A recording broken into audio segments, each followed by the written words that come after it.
Malapit na akong mag 60 years old. So, junior na, magiging senior pa ako soon.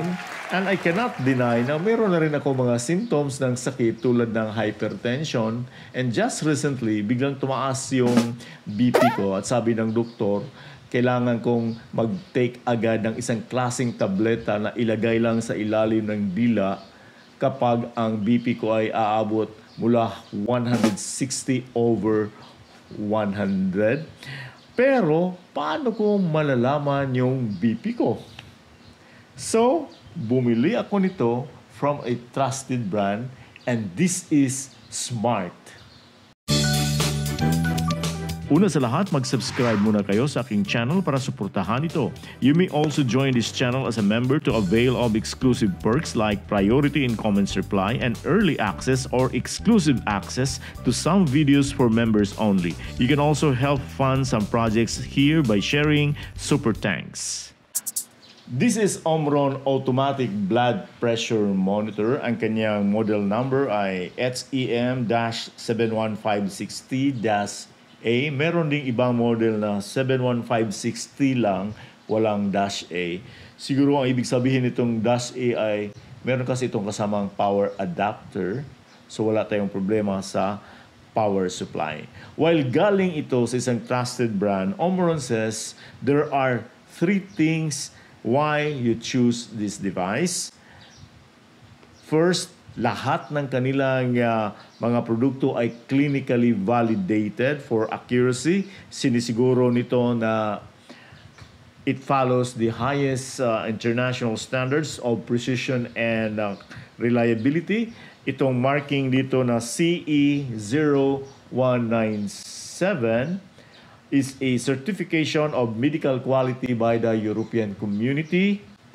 Although, di ko nakita ito, this particular model doon sa list ng validatevp.org, pero maraming Omron digital BP monitors na nakalist doon. Second, ang kanilang mga blood pressure monitors ay merong IntelliSense. Ito yung automatic adjustment ng inflation ng arm ka para sa saktong-sakto natin at maiwasan ang discomfort. Third, pangatlong reason, this is not made in China technology. In fact, ang teknolohiya dito ay galing sa Omron Healthcare sa Japan at hindi rin ito ginawa sa mga factories ng China. This is made in Vietnam. Medyo may kamahalan ito kaysa iba, but kailangan mong mag-invest para sa iyong kalusugan. So here's a run-through of the various parts of this blood pressure monitor. First of all, this is his back, the battery compartment. So tinanggal ko muna yung isang battery dito. Then sa likod naman, it has a input jack for the 6 volts adapter, yung kasamang adapter niya. If you put this in one place, then you can just use the adapter instead of the battery. Battery is used for portability. Okay, now this is the jack here. So once you insert the jacks, the monitor automatically turns on. You can see here blinking digits, the date, and also the signage, selector sign. Now in the front, we have a huge square LCD display. Although this is not a backlit or backlighted LCD display, but enough you can read it. Then the size here is 6.5 cm. It's a square. Then you have here a Bluetooth button. This also serves as a adjustment or selector switch for adjusting the date. Okay. Then you have here the selector switch, back and forth. Then you have here diary. This is for storing your readings. This monitor can store up to 60 readings. And we have here the start and stop button. And on the side is the port for the cuff. This is where you're going to insert. Yan, pasok mo dyan dito ang cuff. Yung tube niya. And walang iba. Yan lang. You have here footings here, rubber footings. Press the button, you can select the dates here. See that? Okay. Actually, that's already set. Then 16, the time. It's 11:13. I'll set that to 26. The current time. Then I'll confirm. Then if press the diary button here, it will appear the previous readings. This is my first reading. Madali lang mabasa actually yung display here because malaki yung mga digits. My first measurement is 117/70 and my pulse rate is 62. Above 170 is the systolic and 70 is the diastolic. For my next reading, number 2, that's 106/69 and my pulse rate is 68. If you can compare that last night, this is last night, the first one, just before sleeping, it's 117/70. Kaninang umaga, just before breakfast and before taking medicine, nasa 106 lang. So, I'll do other measurements within the day. Kung feeling ko mabigat yung ulo ko, I'll do some measurement. But regularly, I'll do morning, just before taking breakfast, before taking coffee, before taking medicine, and also at night before going to bed. Dalawa ang instruction manuals for the monitor plus meron ditong short guide para sa setup ng application. Unahin natin itong instruction manual 1. You only need to read the first few pages nito kahit makapal to kasi the rest are in other languages. But ito, instruction manual number 2, you have to read all of it. So, dito sa manual 1, may mga nilagyan ko ng highlight dito. Like for this example, this is an instruction. Avoid bathing, drinking alcohol or caffeine, smoking, exercising, eating for at least 30 minutes before taking a measurement. Okay? Para hindi polluted yung measurement. Then you have to rest at least 5 minutes before taking a measurement. So meron pa dito mga hinighlight ko, including this one. This is the instruction for measuring your BP using your right arm. Okay? I'll talk more on that. Then, meron tayong mga error messages dito. Importante ito siya as your guide. So, kailangan itong manual, hindi mo ito itago, iligpit sa kaban. Kailangan madali mong makuha, okay? So, ilagay mo ito dito sa storage bag ba ng monitor. So, dito may mga instructions siya. This one, Thailand na ito na language. Then, for the instruction manual 2, you have to read all of this because these are some instructions for different functions and other details. Like this one, number 1 is the package contents. Number 2, we have here the preparation for measurement. Number 3, yung pagda-download ng Omron Connect app. Then, we have here installing batteries, pairing your smart device, setting the time and date manually. Then, your paglagay ng cuff sa left arm. Dito rin ang instruction, including the instruction how to take the measurement na dapat nakaupo ka ng maayos dito. Then we have your taking the measurement. So marami. So and also this one, part of step 9. So kailangan basahin mo to lahat. While sinabi ko kanina that this automatic blood pressure monitor is smart, it is not connected to the internet but only to our phone via Bluetooth. Di naman siguro kailangan i-share natin sa social media ang ating BP monitoring. It is just enough na meron tayong digital copy or access to our BP monitoring records on this device wherever we go, especially kung pupunta tayo sa ating doktor at hindi naman practical na bitbitin natin ito at ipapakita natin sa doktor ang ating BP readings on this device. Every time kasi na magme-measure tayo ng BP, yung data niya, yung measurement niya ay ipo-forward ng device to our phone via the app. So, it's an added portability to connect the monitor to the app. Kailangan mo mag-download at mag-install ng Omron Connect app on your phone. Set up the app by following the prompts including updating the software to its latest firmware. Register your Omron device by selecting it on the app and again follow prompts. The app will automatically find your device or select it from the list. Once registration is completed, time to log in by creating an account using your preferred email address. Tinawag ng Omron ang kanilang arm cuff as anti-wrap cuff dahil mayroon itong 360 degrees accuracy. Kahit anong posisyon ng cuff, kung magkamali man, mababasa pa rin nito na tama ang blood pressure. Ang arm cuff ay preform cylindrical shape. So, ganun yan siya, naka-cylindrical. Parang meron siyang metal or spring watt. Matigas. So, ganun talaga siya ang forma. Naka-cylindrical na siya. Then, ang dulo nito, naka-tapered. Ang sukat nito na 22 to 42 cm ay tiyak na magkasya sa karamihan ng arm sizes.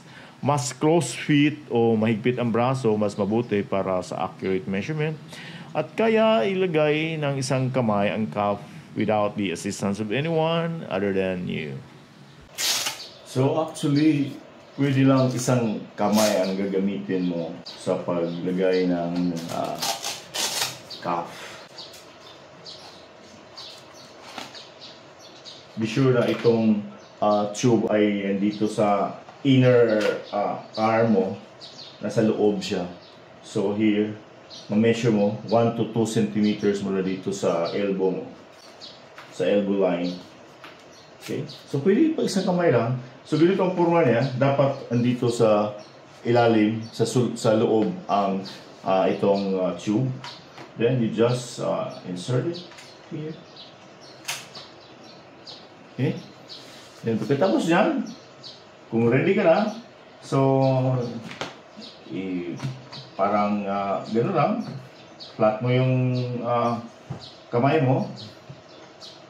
Be sure na hindi ito siya matupi or ma-squeeze para hindi ma-interrupt yung pressure. Ang pressure nito ay galing sa loob. Meron itong motor sa loob. Okay? Parang may pump siya. Okay? Ng hangin. So, ganoon. Flat mo din. Relax. Pag umaga, tulad dito, ang advice is you have to take your BP within the first hour after you wake up. So, kailangan hindi ka pa uminom ng kape, hindi ka pa uminom ng medisina mo for anti-hypertension. Kailangan normal yung katawan mo. Okay? So, just press start and the machine will just start.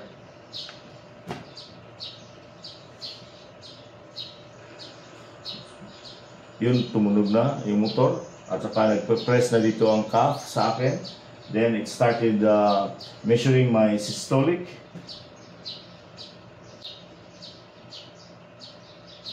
Dito, remain still and do not talk while taking a measurement. Kasi yung talking can cause body vibration and yung vibration ay maka-affect sa measurement.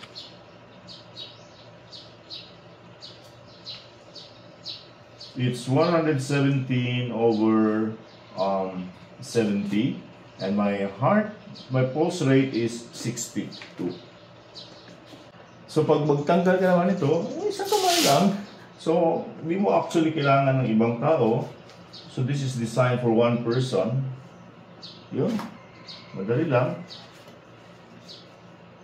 Then as a caution, pag magtanggal ka ng tube, kung iligpit mo to siya, kailangan wag ang tube ang bubunutin. Tulad ng practice ng iba dyan sa ating mga electrical AC cord na ang wire ang bubunutin, no, masisira yung plug.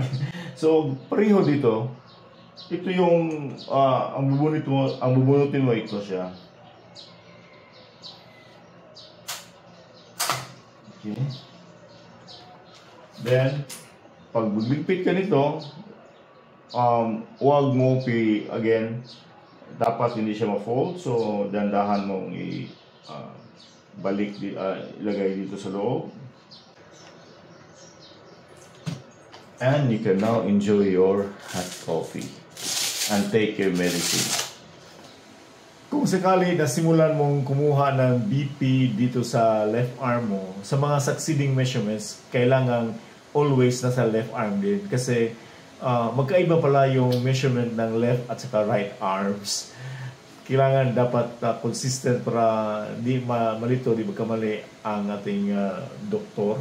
In my case, pinili ko rin yung left arm kasi most of the time, left arm ako pakuha ng BP. At saka, for this device, mas madali ilagay gamit ang right arm ko, right hand ko, dito sa left arm kasi right-handed ako. In case sa right arm ka magbigay, sundin mo yung instruction sa manual papaano ilagay ang cuff dito sa right.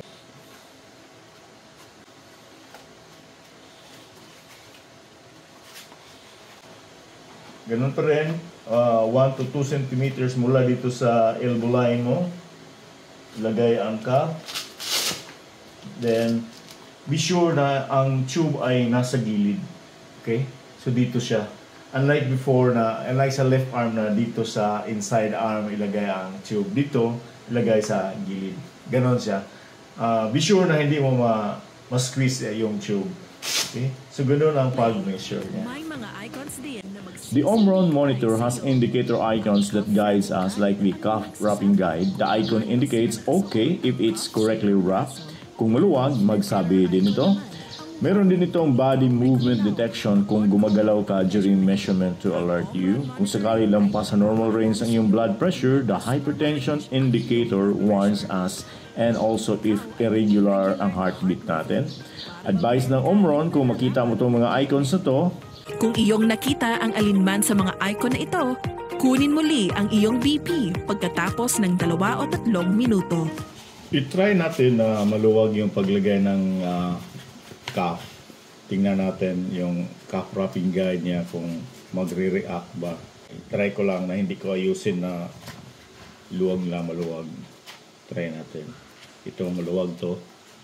Check natin. Start. Tingnan natin.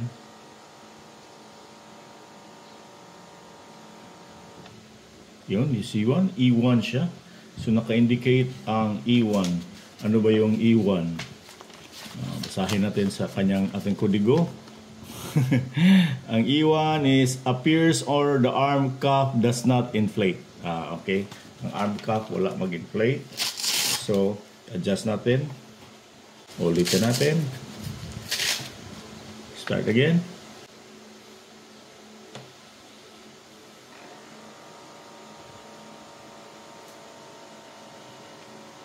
Okay na siya.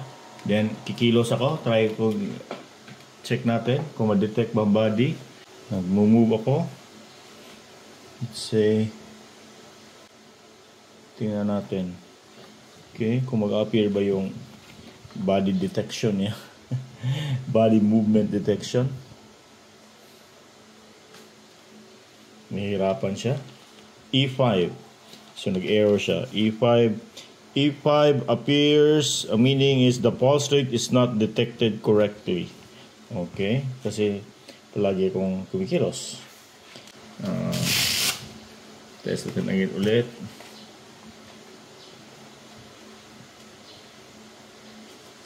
Okay, yan. Try natin daw. Maluwag na maluwag.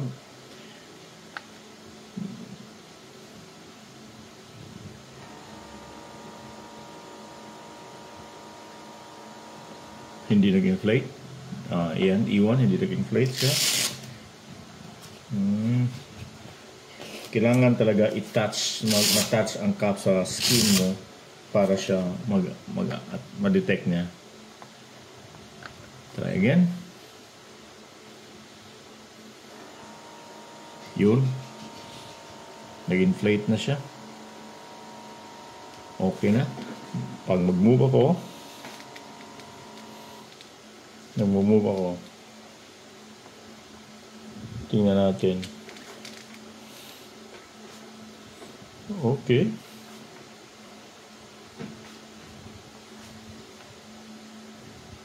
Nagbi-blink-blink ang kanyang pulse rate.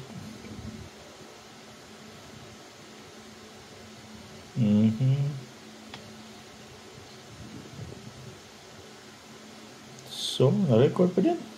After my first few days of using the Omron BP monitor, nasa homepage tayo ngayon, makikita na rin natin dito ang ating BP diary o record ng lahat ng ating ginawang measurements in a calendar form. If we tap this, ito, kalendaryo siya for the month of June. Nagsimula ako mag-test on June 15. Then my latest is last night, June 19. Then makikita mo dito, kung i-open natin, let's say June 15, yan ang average for the day, 106 ang aking systolic over 69 diastolic. Then ang aking pulse rate ay nasa 68. Itong readings ko ay normal to kasi ang normal blood pressure range naman ay between 90 over 60 and 120 over 80. At ito namang pulse rate ko na 68 ay normal din kasi it falls within 60 to 100. Then balik tayo sa calendar. Now, i-check natin, titingnan mo, may half moon, naka-half moon lang itong 15. It means ito, afternoon siya or gabi ang measurement. Sa 16, makikita mo dyan, nasa taas, 17 nasa taas, 18 nasa taas.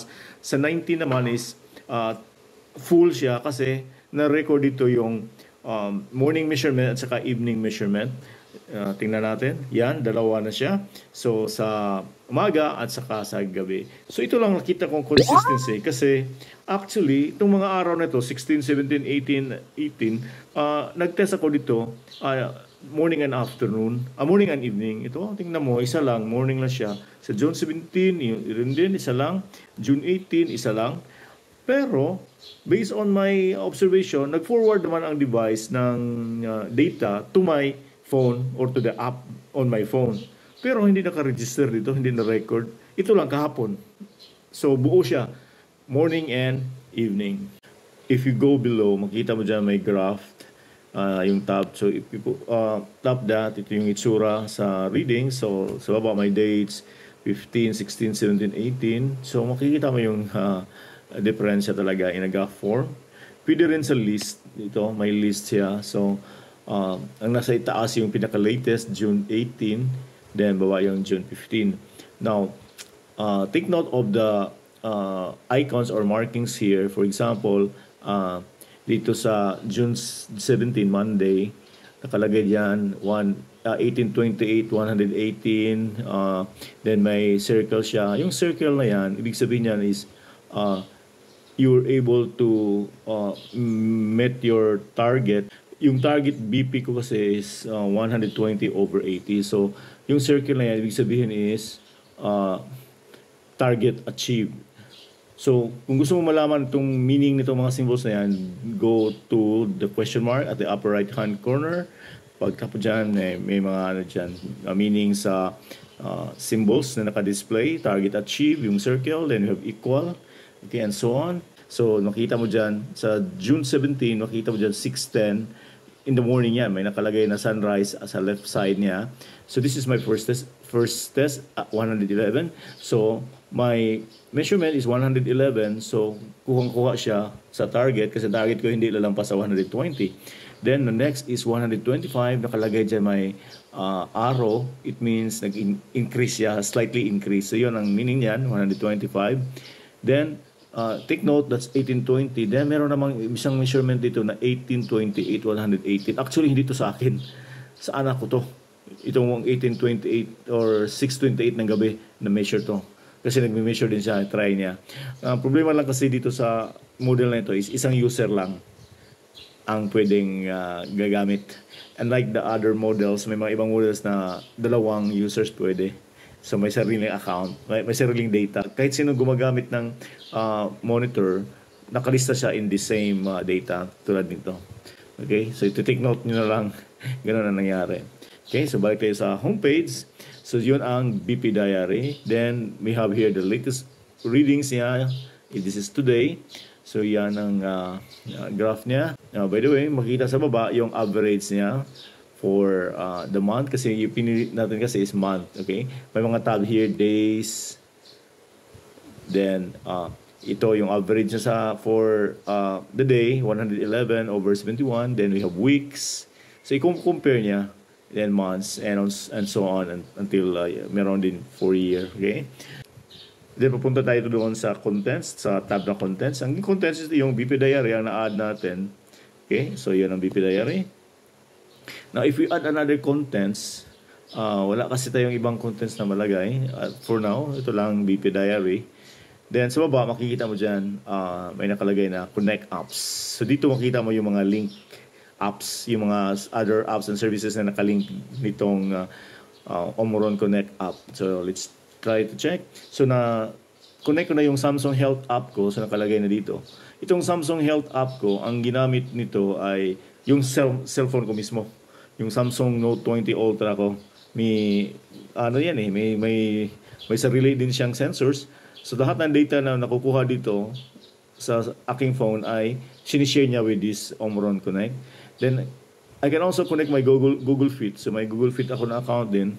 But sabi dito, Google Fit is available only when a body composition monitor is registered to the smartphone. Okay? O yan, wala tayo dyan. So hanggang muna, in the meantime, hanggang Samsung Health lang muna tayo. Okay, balik tayo. Then devices, dito sa devices, nakita nyo, ang naka-add dito na devices, itong mismong BP monitor ko. If you want to add another device, you choose either blood pressure monitor, maraming blood pressure monitor na pwedeng pagpilian. So all you have to do is you have to search and activate another monitor, I mean. Then you have also scale body composition monitor. Omron has also its own lineup of scale and body composition scale. So ito, wala ko dyan. Meron akong scale, but it's Xiaomi. So dito sa others, makikita mo dito ang user profile. You can change your user profile if you open that. Then we have the app settings. In app settings, you can set your target blood pressure. Let's say nakalagay dito sa akin is 120 over 80. Kung gusto mong i-change tong mga values dito or yung mga units dito, distance in kilometers, weight in kilograms, height in feet and inches. Yung blood pressure is in millimeter of mercury. Then you have your degree Celsius for the temperature. Including downloading of software updates ay nakalagay dito. So pwede mo i-set yan. Then about this app is all about this app. Then help, if you want to know more, then you can open this particular page para maghanap ka ng kasagutan ng iyong mga katanungan. And also, you can contact Omron. Kung babasahin natin ang fine prints ng Omron device, nakalagay dito, it is mainly designed for general household use only. So, hindi ito siya hospital grade. So, wag kang fully aasa dito. Kailangan ka pa rin pupunta ng doktor, pupunta ng hospital. Ako, kagagaling ko lang ng hospital ngayon at nilagyan ako nitong 24-hour ambulatory BP monitor. Bale, yung BP ko is going to be monitored 24 hours para makita talaga kung anong hitsura ng aking blood pressure the whole day for 24 hours. So, ang brand nito is BTL. This is a hospital grade. At ang device niya yan dito. So, isusuli ko ito bukas sa hospital. Ngayon, nag-inflate because every 30 minutes ito nag-record ng BP. Automatic siya. Hindi mo na kailangan i-press or whatever dito. So, naka-on na to. 24 hours nagre-record siya ng BP. So, yun, no? Yun, nagre-record siya ngayon. So kahit doon naglalakad ka ako, naglalakad kanina, umupo, nakatayo, nagre-record siya. So again, itong device na to is para monitoring lang natin, para meron tayong idea. If you have some questions and experiences about this device or any related device or kaparehan nito, please comment in the comments section below. Daghang salamat.